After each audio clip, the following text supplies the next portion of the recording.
السلام علیکم ورحمۃ اللہ وبرکاتہ. وعلیکم السلام ورحمۃ اللہ وبرکاتہ. میرا نام عثمان احمد ہے جی. اور میری مجلس گمس باغ ہے. میرا سوال یہ ہے کہ سالگرہ منانا ویسے منع ہے. میرا مطلب ہے کہ سالگرہ مغربی قوموں کی اندھا دھند تقلید کے نتیجے میں منائی جاتی ہے،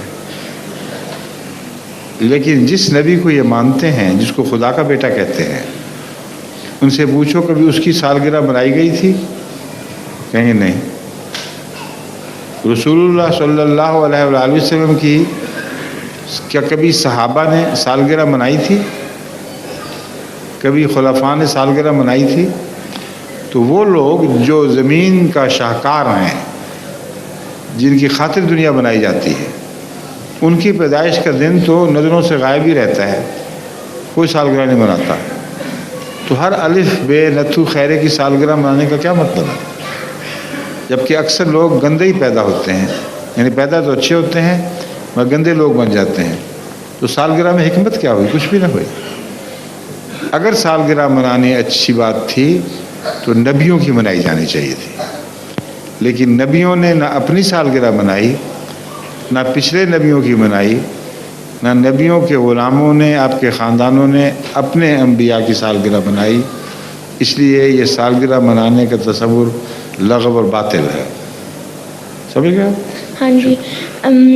جیسے گھر میں چھوٹا موٹا ایسے سالگرہ منانی جائز ہے؟ میں بات سن رہا ہوں.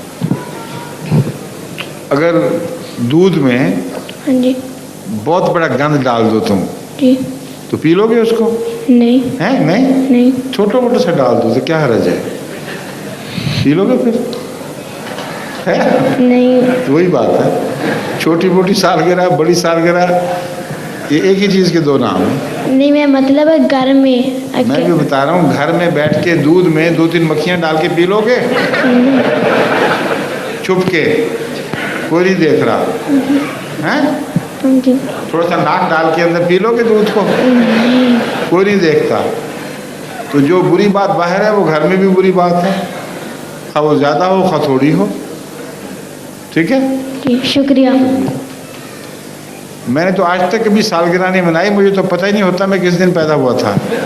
صبح نماز پہ جاتا ہوں تو کہتے ہیں مبارک ہو جی، آج آپ پیدا ہوئے تھے. میں کہا اچھا آپ کو پتہ، مجھے تو یاد نہیں تھا. السلام علیکم